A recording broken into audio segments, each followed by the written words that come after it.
जय श्री राम सभी भक्तों को, जय माता की। फिर एक नई वीडियो के साथ हाजिर हो गए हैं और आज की जो हमारी वीडियो है इसमें आप बताइए कि पितृ दोष अगर हमारे ऊपर है तो कौन से ऐसे लक्षण होते हैं, कैसे हम जाने कि हमारे शरीर पर, हमारे घर पर जो है पितृ दोष है। आज की वीडियो इसी विषय पे होने वाली है। इन लक्षणों से जानिए कि आपके घर में भी या आपके ऊपर भी पितृ दोष है। अंत तक बने रहना, तभी आपको सारी वीडियो समझ में आएगी। अगर वीडियो अच्छी लगती है तो लाइक करें, शेयर करें, कमेंट करें। चैनल पे नए हैं तो चैनल को भी जरूर सब्सक्राइब करें। चलिए शुरू करते हैं आज की वीडियो। जय श्री राम। जय श्री राम, जय श्री बालाजी महाराज। बाबा की असीम कृपा सदैव बनी रहे। जय माता।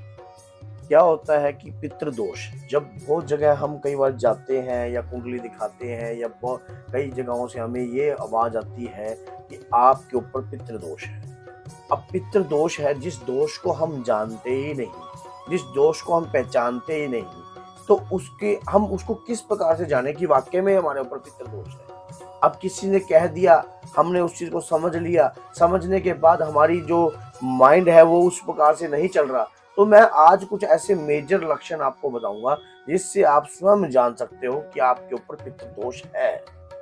पितृदोष के जो कुछ मुख्य लक्षण जो होते हैं वो हमारे घर से, हमारे जीवन से, हमारे दैनिक जीवन से हमें खुद महसूस होते हैं। खुद हमें पता लग जाता है कि हमारे ऊपर पितृदोष की जो छाया है बड़ी, या हमारे ऊपर कोई दोष है, या हमारे कर्म पे कोई दोष है, या हमारे परिवार के ऊपर कोई दोष उत्पन्न हुआ है। पितृदोष के लक्षण सबसे पहले कि जिस घर में पितृदोष होगा या जिस व्यक्ति के ऊपर, जिसकी गृहस्थी में पितृदोष होगा या उसके खुद के ऊपर पितृदोष होगा, तो संतान में देरी होगी। संतान में हमेशा ही देरी होगी। और दूसरा कार्य ये होगा कि उसके विवाह में भी देरी होगी। रिश्ते आएंगे, आकर टूट जाएंगे, और टूटने के बाद फिर उसके बाद कई बार ऐसा भी होगा कि जो रिश्ते हैं वो बनते ही नहीं है, वो मान लो आते ही नहीं है, बहुत ज्यादा देरी रहती है। ऐसा व्यक्ति जिसके ऊपर पितृदोष होता है, जिद्दी किस्म का होता है, समझता नहीं है, जल्दी सी बात को मानता नहीं है। उसकी संतान अगर हो जाती है, तो संतान अगर प्राप्त हो जाती है उसको, तो संतान बिगड़ैल हो जाती है। संतान के ऊपर भी उसका दोष उत्पन्न होता है। कार्यों में रुकावट आती है। कोई भी कार्य करने की सोचते हो आप, कोई भी तरक्की का कार्य करने की सोचते हो, तो कार्यों में पहले ही विघ्नता आ जाती है।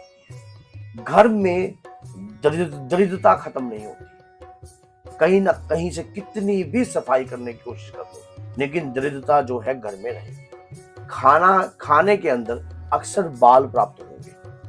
आपका जो खाना खाते हो, खाने के अंदर आपको बाल आ जाते हैं। ये नहीं पता कहां से आते हैं, लेकिन बाल जरूर आते हैं खाने के अंदर।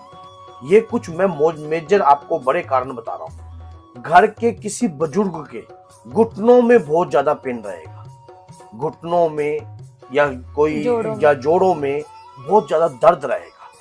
अगर पितृदोष है और पितृ प्रेत है, तो ये दोनों लक्षण उससे मिलते हैं। घर के जो स्त्री है वो अधिकतर घर में कलह बना रहेगा। लेडीज जो है वो संतुष्ट नहीं होगी परिवार से। मान लो घर में सुख सुविधा कुछ ऐसी प्राप्त नहीं होती है जब घर के अंदर ये इस प्रकार का कलह बना रहता है। ये पितृदोष रहते हैं। घर के मुख्य द्वार पर पूर्व दिशा की तरफ आपके छोटे छोटे पिप्पल उगने लग जाएंगे। अपने आप ही वो पिप्पल उगेंगे। घर की टैंकियों के किनारे पिप्पल उग जाते हैं, तो ये पिप्पल आपके घर के अंदर अपने आप ही उग रहे हैं, और ये नहीं कि आपने जाकर इन पिप्पलों को उगाया है। पितृदोष के ये मुख्य कारण जो है बहुत बड़े हैं, और कुछ ऐसे मुख्य कारण होते हैं जिसके कारण जो है आपको, अगर पितृ आपकी गलत, मान लो पितृ जो है प्रेत योनि में ही जा रहा है, ऐसा भी मैं आपको इसी वीडियो में बता देता हूं, तो आपको वो नंग अवस्था में दिखेगा। बार बार घर की कोई मरे हुए बुजुर्ग है या कुछ ऐसे हैं, बार बार नंग अवस्था में दिखते हैं, बगैर कपड़ों के आपको दिखाई देते हैं। आपको ये समझ में नहीं आता। हम फिर एक ऐसा भी रहता है कि हमने बहुत सारे उपाय करा, बहुत सारी क्रियाएं कर ली, बहुत सारा सिस्टम कर लिया, उसके बावजूद भी अगर इस प्रकार का कार्य आपके साथ हो रहा है, तो पितृ कहीं ना कहीं प्रेत योनि में चले गए हैं, और कहीं ना कहीं पितरों का दोष भी आपको प्राप्त हो रहा है। दोष के लिए मैंने आपको पहले बहुत सारी ऐसी कथा सुनाई थी। आपको पता है कि भगीरथ की कथा सुना रखी है मैंने कि उनके ऊपर भी पितृ दोष था। तब उन्होंने अब उस पितृ दोष को किस प्रकार से दूर किया। वो पितृ दोष कैसे था, आपको पता है कि राजा सगर के 60,000 पुत्र थे। उन 60,000 राजा सगर ने अश्वमेध यज्ञ छोड़ा के लिए एक घोड़ा छोड़ा था, जिस घोड़े को इंद्र ने उठाकर कपिल मुनि के आश्रम में रख दिया। अब जिसके कारण क्या हुआ गया था, और खुद नारद मुनि ने इस बात को बता दिया कि जो आपका जो घोड़ा है वो जो है कपिल मुनि के आश्रम में है। ये नहीं कहा कि इंद्र ने चुरा कर रखा। तब उनके 60,000 पुत्रों ने आकाश पताल देवलोक पता नहीं कहां कहां ढूंढने की कोशिश नहीं करी। धरती पे कोई ऐसा क्षेत्र नहीं था जहां उन्होंने ढूंढा नहीं हो। 60,000 पुत्र थे राजा सगर के। तब उन्होंने जाकर देखा कपिल मुनि के आश्रम में वो घोड़ा बंधा हुआ है। तब उन्होंने कपिल मुनि के आश्रम में जाकर वहां पर उनके साथ बदतमीजी करी, और जिस कारण उन्होंने उनको तुरंत वहीं पर भस्म कर दिया।